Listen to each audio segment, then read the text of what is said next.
So obviously the siblings, why is it that whenever I'm watching any of these shows and it happens to be a successful family, there's always drama, it's like siblings can't get along. You watch Succession, our kind of people. Now we have Kings of Napa. What makes this different from the other shows? I'm gonna leave it off with you, Ebonée.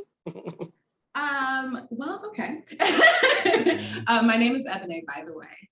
I think that the reason you see that is because every sibling pairing that I know or combo that I know has drama. Like my mom has 4 siblings and she's in her 60s, they're grown people and they still nip at each other like the Kings do. So I think it's kind of unavoidable. And I think that's maybe why you see it so much. I think what's different with the King family is that we don't let that stop us from loving each other. We don't let that, I don't cut Dana off because we're fighting about something that's very real and serious to both of us, right? I know, listen, I love my brother and we might be having a tough time right now, but he's not going anywhere. We're not going anywhere. I'm not going to ever throw him under the bus either.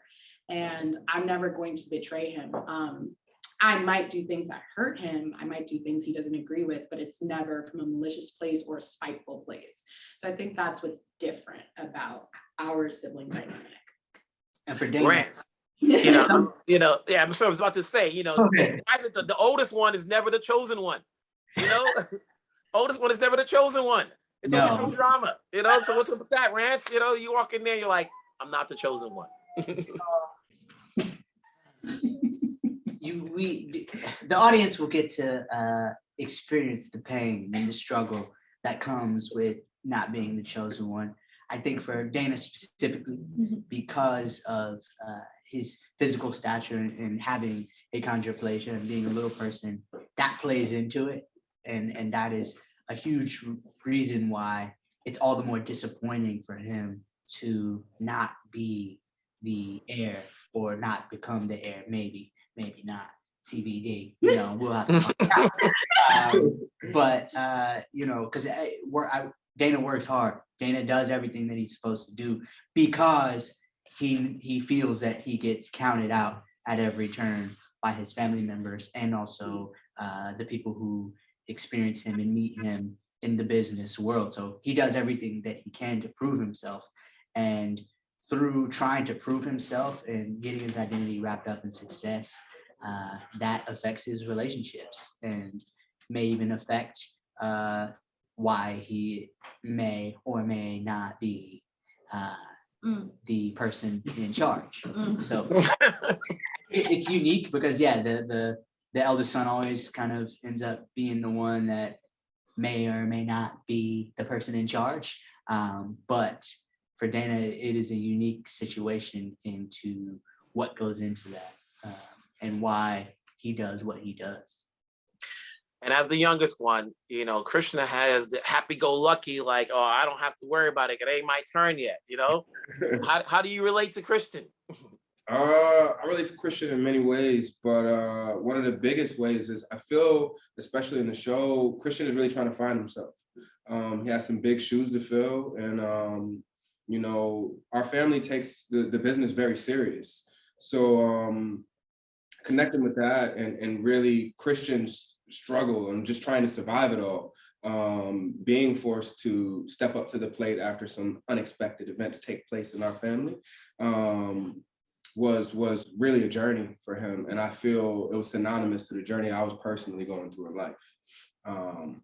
It's crazy. Ebonée, as the leader of this crew, after the first episode, we see you with a lot of outfits. Yes. So were you the one blessed with the costume designer? Is that all you, or is that like, nah, this is how we're gonna make you look every episode? Well, listen, when I read the script, I had a feeling that she would be flossy and her outfits would be serious, but I cannot take any credit. Our costume designer, Michelle, is a genius.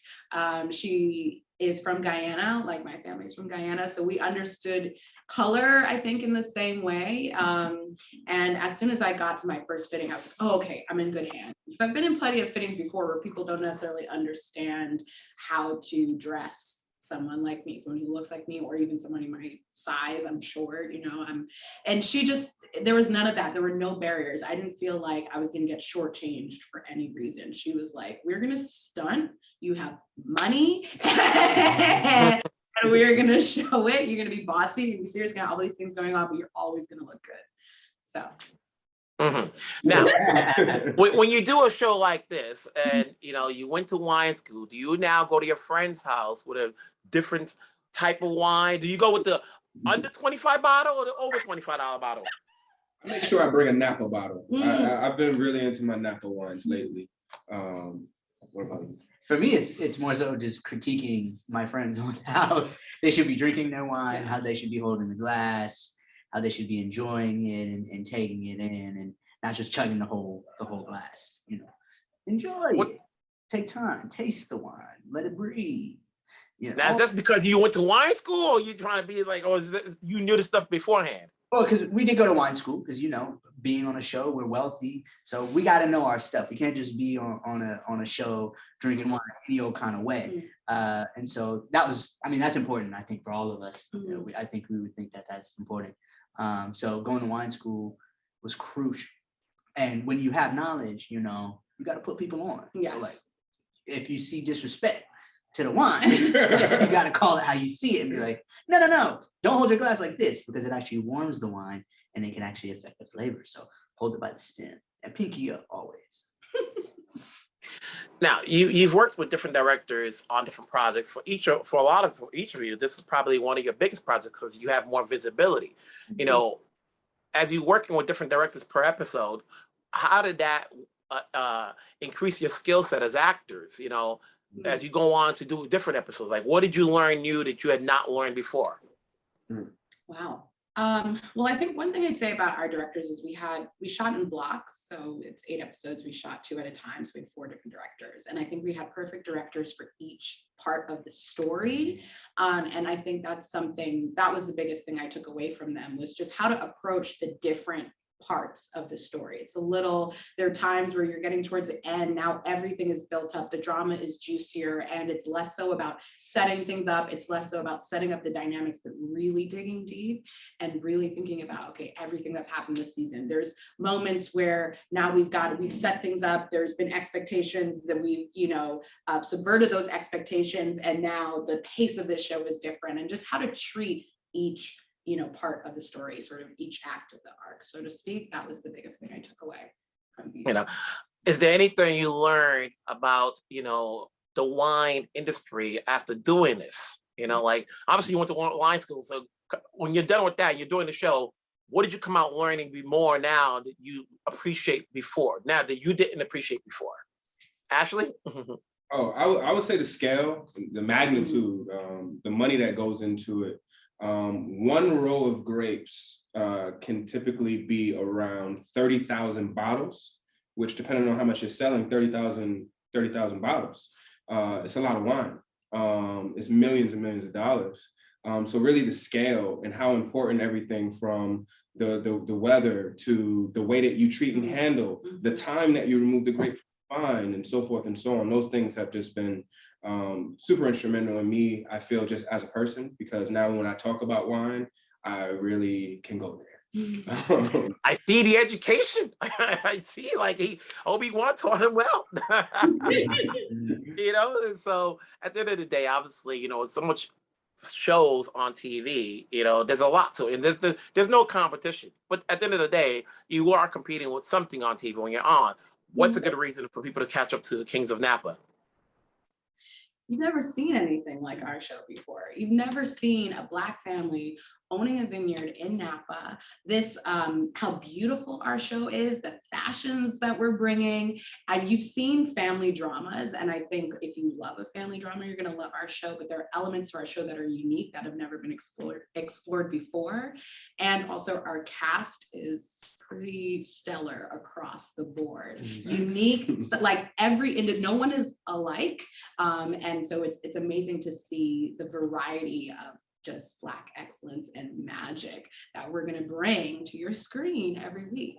So I don't know if you're tuning in. I mean, there's nowhere else to be.